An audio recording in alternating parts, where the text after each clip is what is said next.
क्या होगा जब कुछ वैज्ञानिक मिलकर अपनी लैब में ही एक वर्म होल क्रिएट कर लेते हैं ताकि वे जीवित प्राणियों को लाइट स्पीड से भी तेज एक जगह से दूसरी जगह पर टेलीपोर्ट कर सकें। मगर क्या स्पेस टाइम के नियमों को तोड़ना इतना आसान है? चलिए जानते हैं हमारी आज की नई साई-फाई मूवी एंटीमेटर में। कहानी की शुरुआत एक पीएचडी स्टूडेंट एना से होती है जो कि अभी ऑक्सफोर्ड यूनिवर्सिटी में पढ़ रही थी। दरअसल एना अपने दो और साथियों के साथ मिलकर अपने एक साइंटिफिक एक्सपेरिमेंट पर काम कर रही है जिसमें कि वे एक वस्तु को एक जगह से दूसरी जगह पर टेलीपोर्ट करना चाहते थे, यानी कि वे डार्क मैटर से एक पोर्टल खोलेंगे और उसमें से किसी को भी दूसरी जगह पर टेलीपोर्ट कर पाएंगे। हालांकि एना का ये एक्सपेरिमेंट अभी तक सफल नहीं हो पाया था और वो अपने यूनिवर्सिटी की ही लैब में सबसे छुपकर ये एक्सपेरिमेंट करती रहती है। वही आज भी जब एना अपना 17वां एक्सपेरिमेंट कर ही रही थी तो वो फाइनली एक छोटे से एटम को गायब कर ही देती है। वहीं अब तक एना का दूसरा साथी नेट भी आ चुका था और एना खुशी खुशी से सब कुछ बताने लगती है कि आज उसने फाइनली एक एटम को गायब कर ही दिया। मगर प्रॉब्लम ये थी कि वो एटम गया कहाँ, क्योंकि टेलीपोर्ट करने के लिए आपको पता होना चाहिए कि वो एटम किस लोकेशन पर पहुंचने वाला है। सो एना आइडिया देती है कि क्यों ना वे इस बार एक मॉलिक्यूल पर ये टेस्ट करें। दरअसल मॉलिक्यूल में कई सारे एटम्स होते हैं, सो शायद से वे इस बार ट्रैक कर पाएंगे कि वे उसे अपने यहाँ से तो गायब कर दे रहे हैं मगर वो टेलीपोर्ट होकर कहाँ जाता है।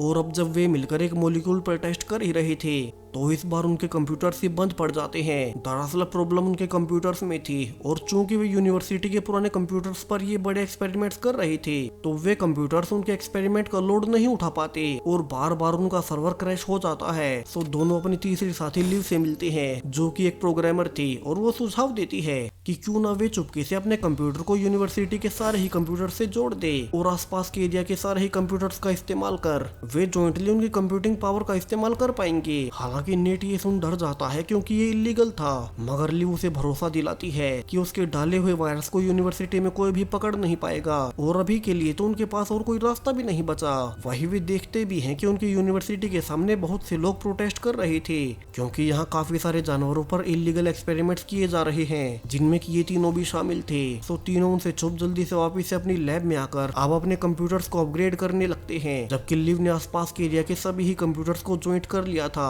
ताकि वे उनकी कंप्यूटिंग पावर का इस्तेमाल अपने एक्सपेरिमेंट्स के लिए कर सके और बड़ी बड़ी साइज की चीजों को टेलीपोर्ट कर सकें। और इस बार वे इसमें सफल भी रहे थे, जहां उन्होंने इस बार एक पौधे की ब्रांच को ही टेलीपोर्ट कर दिया। वही वे एक मार्बल को भी ऐसे ही टेलीपोर्ट कर देते हैं, यानी कि उनका पहला पार्ट तो कंप्लीट हो गया। मगर प्रॉब्लम अब भी वही थी कि उन्हें ये नहीं पता कि ये चीजें जा कहाँ रही हैं और उन्हें जल्द से जल्द उस लोकेशन का पता लगाना होगा।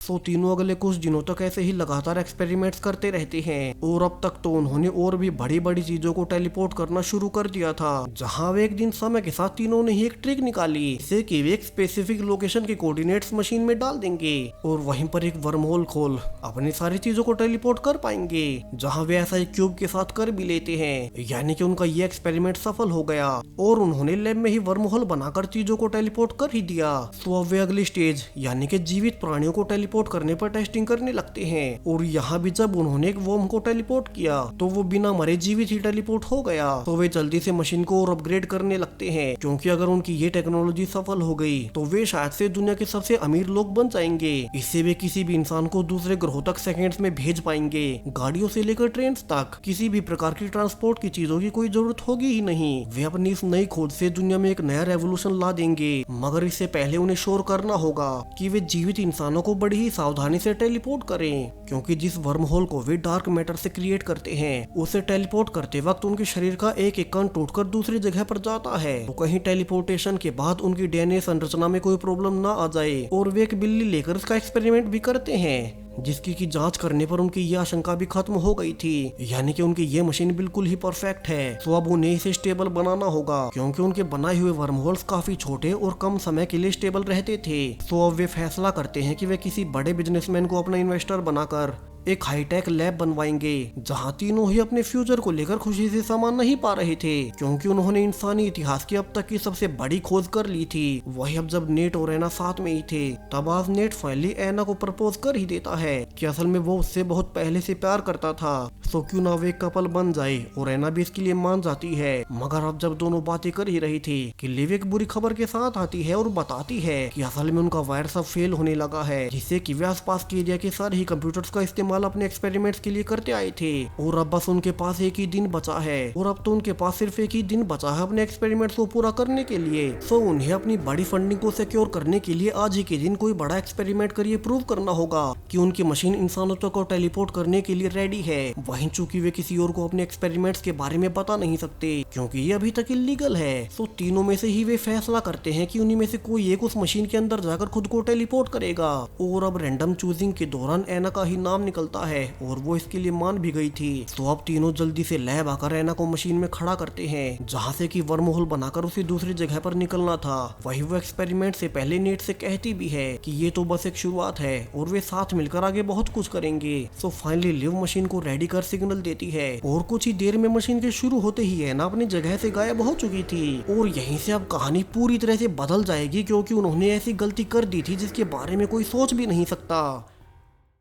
अब एना की आंख कुछ देर बाद एक पेड़ पर खुलती है जहाँ की उसे कुछ भी याद नहीं था कि उसके साथ टेस्ट के दौरान हुआ क्या। सो वो वापिस से भागकर यूनिवर्सिटी लैब में जाने लगती है जहाँ की रास्ते में आज भी वही एनिमल प्रोटेस्ट करने वाले स्टूडेंट उससे पूछते हैं कि क्या वे भी जानवरों पर इलीगल एक्सपेरिमेंट्स कर रहे हैं और एना जल्दी से बहाना बना कि वे ऐसा कुछ नहीं करते। अब वो वापिस से लैब में आती है जहाँ की नीट और लिव पहले से मौजूद थे और वे कहने लगते हैं कि उनकी मशीन पूरी तरह से डिसबैंड हो चुकी है तो उन्हें जल्द से जल्दी से रिपेयर कर फिर से टेस्ट शुरू करने होंगे। वही एना पूछती भी है कि उन्होंने उसे टेलीपोर्ट करने का एक्सपेरिमेंट किया था तो उसका रिजल्ट क्या रहा क्योंकि अब तो उसे कुछ भी याद नहीं और उसने सीधा खुद को अपने घर पर पाया। मगर नेट और लिव उसे बताते हैं कि असल में तो उस एक्सपेरिमेंट वाले दिन को कई दिन बीत चुके हैं और वे उस एक्सपेरिमेंट के रिजल्ट के बारे में साफ साफ कुछ नहीं बताते कि उस दिन असल में हुआ क्या था। और यहाँ से तो अब एना को कंफर्म हो जाता है कि हो ना हो उस दिन उसके साथ कुछ तो गलत हुआ होगा। वहीं कुछ देर बाद जब वो अपने रूम पर वापस भी आती है तो उसे वहाँ सब कुछ बिखरा हुआ मिलता है मानो कोई पीछे से यहाँ घुसा हो। अब एना यहाँ पर सब कुछ देख ही रही थी कि उसे एक चोर दिखता है जिसने कि मंकी मास्क पहन रखा था और वो एना का पर्सनल लैपटॉप लेकर भाग रहा था। सो एना उसे रोकने लगती है और रिक्वेस्ट भी करती है कि वो जो चाहे वो ले ले मगर उसका लैपटॉप उसे वापस दे दे जिसमें कि अब तक की उसकी सारी ही रिसर्च थी। हालांकि वो चोर उसकी एक नहीं सुनता और वहाँ से बाहर निकलने लगता है जबकि एना अपनी रिसर्च वापस पाने के लिए उसका पीछा कर रही थी। और जब चोर को लगता है कि एना उसका पीछा कभी नहीं छोड़ेगी तो वो आखिरकार उसे धक्का देकर बेहोश कर भाग ही जाता है। वहीं कुछ देर बाद जब एना को होश आया था तो वो सीधा लैब में जाकर नेट को सब कुछ बता देती है। वहीं नेट तो सरप्राइजिंगली उसे सुझाव भी देता है कि वो पुलिस को कोई कंप्लेन ना करे क्योंकि उनकी रिसर्च में वे जानवरों पर एक्सपेरिमेंट कर रहे थे और वो अपने सामान को भूल जाए क्योंकि वो चोर तो अब उन्हें वैसे भी नहीं मिलने वाला। लेकिन एना की प्रॉब्लम सिर्फ ये नहीं थी और वो आगे बताती भी है कि असल में बात सिर्फ इतनी नहीं, जब से वो उस एक्सपेरिमेंट के बाद से उठी है हर कुछ देर बाद उसके सिर में दर्द हो रहा है, उसकी मेमोरीज धुंधली हो रही है। सो उन्हें जल्द से जल्द डॉक्टर के पास जाना होगा कि ये सब हो क्या रहा है। मगर नेट उसे ऐसा भी करने से मना कर देता है और आज की रात आराम करने को कहता है। वही अब अगले ही दिन जब तीनों फिर से लैब में इकट्ठा हुए थे तो लिव उन्हें एक और बुरी खबर देती है कि असल में जो उन्होंने वायरस फैलाया हुआ था ताकि वे आसपास के एरिया के सारे ही कंप्यूटर्स का इस्तेमाल अपने एक्सपेरिमेंट के लिए कर सके, उस पर अब पुलिस इन्वेस्टिगेशन शुरू हो चुकी है और अगर इसमें उनका नाम आया तो उन्हें कई सालों तक जेल हो सकती है। सो उन्हें अभी से सतर्क रहना होगा। तो वही एना खुद में काफी सारे बदलाव देख रही थी जहां उसे कुछ भी ढंग से याद नहीं रहता और ना ही नेट और लिव में से कोई भी उसे उस दिन की सच्चाई बता ही रहा था जिस दिन उसके साथ वो एक्सपेरिमेंट हुआ।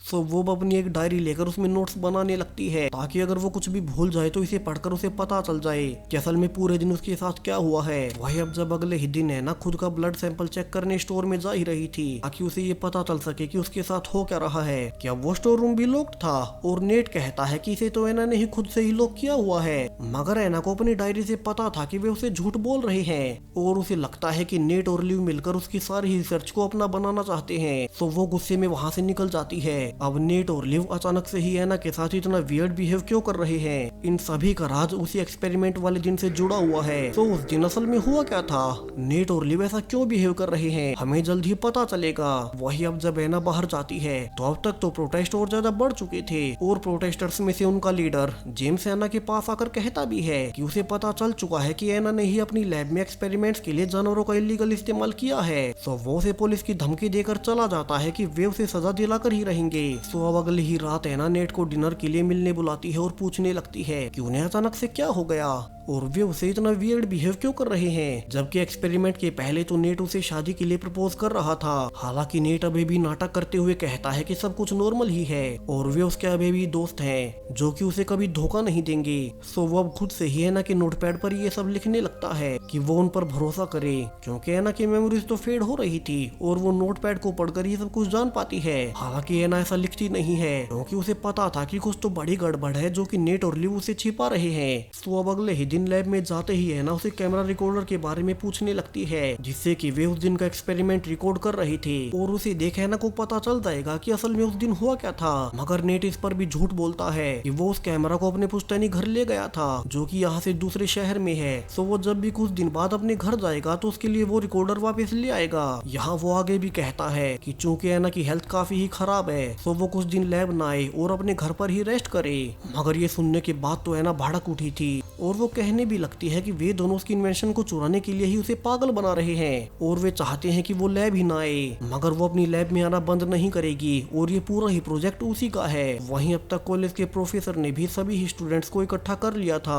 और वे सबके सामने अनाउंस करते हैं कि अभी अभी पुलिस को पता चला है कि जिस वायरस ने आसपास के एरिया के कंप्यूटर्स को कनेक्ट किया हुआ था उसकी लोकेशन इसी यूनिवर्सिटी की निकली है। और चूंकि उनकी यूनिवर्सिटी में हजारों कंप्यूटर्स हैं तो अब से एक डिटेक्टिव स्टोव इस मामले की यूनिवर्सिटी में जांच करेगा कि वो सब किया किसने था। और ये सुनने के बाद तो तीनों और ज्यादा परेशान थे कि वे अब किसी भी वक्त पकड़े जा सकते हैं। वहीं अगले ही दिन ऑफिसर स्टोव ने एना को भी इन्वेस्टिगेशन के लिए अपने ऑफिस में बुलाया हुआ था और वो उसे बुलाकर कहता भी है कि असल में उसकी परेशानी वो वायरस है ही नहीं, बल्कि वो तो सिर्फ इतना जानना चाहता है कि भला कोई भी स्टूडेंट इतने सारे कंप्यूटर्स की पावर का इस्तेमाल करके यहाँ क्या कर रहा होगा। हालांकि एना रिप्लाई देती है कि वो तो एक केमिस्ट है, कोई कंप्यूटर प्रोग्रामर नहीं, तो उसे तो पता ही कैसे हो सकता है कि ये सब किया किसने। वही जब वो वहाँ से निकलकर कॉलेज भी आती है तो बाकी प्रोटेस्टर्स उसे घेर लेते हैं कि उन्होंने कई बार एना को जानवरों को कॉलेज लैब में ले जाते हुए देखा था। दरअसल शुरू में जिन जिन एनिमल्स पर तीनों ने टेस्ट किए थे उन्हें एना ही बाहर से लाई थी। तो अब एना घबराकर वहां से निकल ही जाती है और गुस्से में गन के साथ सीधा नेट के घर में जाकर घुस जाती है, क्योंकि उसे पता था कि वो उसे बहुत कुछ छिपा रहा है। और जब वो खिड़की के रास्ते अंदर घुसी ही थी तो देखती है कि यहाँ तो वही रिकॉर्डर पहले से रखा हुआ है जिसमें कि उन्होंने उस एक्सपेरिमेंट वाले दिन को रिकॉर्ड किया हुआ था, यानी कि उसने उसे झूठ बोला। और एना जल्दी से उस दिन की वीडियो फुटेजेस को देखने लगती है कि तब असल में हुआ क्या था, जहाँ की फुटेज में तो शुरू में तो सब नॉर्मल लग रहा था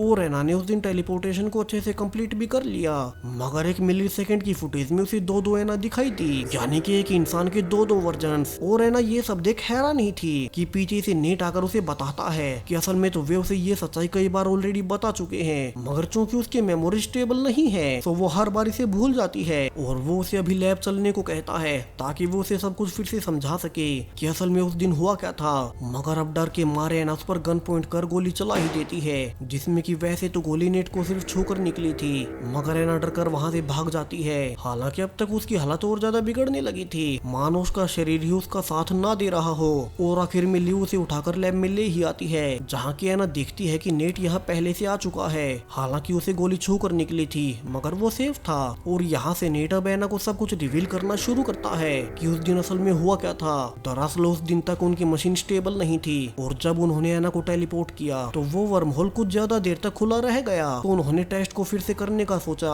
और अपनी मशीन में दूसरी कैलकुलेशंस को डाल उन्होंने टेस्ट को फिर से कंडक्ट किया। मगर इस बार तो रिजल्ट और भी हैरान करने वाला था, जहां इस बार तो उनकी मशीन ने एना के दो वर्जन ही बना दिए। एक एना जो कि टेलीपोर्ट करके दूसरे पॉइंट पर पहुंच गई, तो दूसरा उसका एक और वर्जन जो कि वहीं बेहोश हो गया। और यहाँ से नेट आगे कहना जारी रखता है कि असल में तो उस दिन तक उन्हें पता ही नहीं था कि लाइट स्पीड से तेज टेलीपोर्ट करने पर क्या क्या खतरे हो सकते हैं।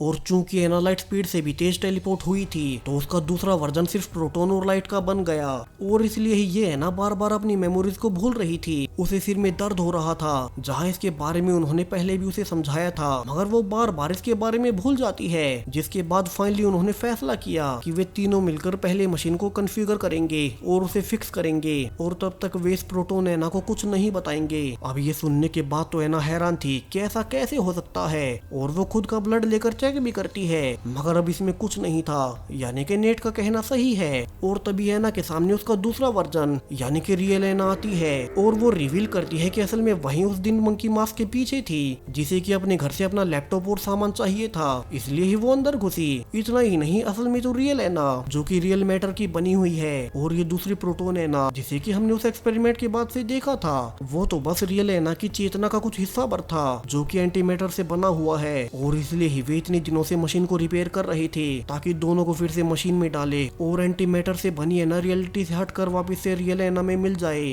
अब ये सुन के वे उसे रियलिटी से ही हटा देंगे। एना कहती है कि वही असली एना है, उसकी यादें असली है, मगर फिर ली उसे समझाती भी है कि वे ऐसा पहले भी करने की कोशिश कर चुके हैं, मगर इसका कोई फायदा नहीं हुआ और वो हर बार फिर से सब कुछ भूल जाएगी। और इसलिए ही उस दिन जब उसे स्टोर रूम का दरवाजा खुल नहीं रहा था, उस दिन भी तीनों ने साथ मिलकर एना को सब समझाया था, मगर वो फिर से सब कुछ भूल गई। तो वहीं उस दिन तक तो उनकी मशीन पूरी भी नहीं हुई थी और अब ये मशीन पूरी तरह से तैयार है। तो अब एना पूछती भी है कि वो मशीन के जरिए जाएगी कहाँ, और तीनों उसे बताते हैं कि वो कहीं नहीं जाएगी और वो तो बस रियलिटी से मिट जाएगी और उसकी चेतना का हिस्सा रियल एना से जाकर मिल जाएगा। यहाँ प्रोटोन एना अब तक सब कुछ समझ चुकी थी और वो जाने से पहले एक आखिरी बार अपनी माँ से बात करती है और तीनों को गले से मिल आखिरी गुड बाय भी बोलती है, जिसके बाद अब वर्म होल में जाने से वो रियलिटी से हट फिर से अपने ओरिजिनल वर्जन में मिल चुकी थी। और इसी लेसन के साथ कि कुदरत के नियमों को चाहकर भी कोई बदल नहीं सकता, और तीनों ही मिलकर अब अपने इस प्रोजेक्ट को हमेशा हमेशा के लिए बंद कर देंगे। अब ये कहानी यहीं पर खत्म हो जाती है। सो वीडियो पसंद आया हो तो वीडियो को लाइक करते जाएं, साथ ही चैनल को सब्सक्राइब करें और भी ऐसे ही वीडियोस के लिए। Thank you.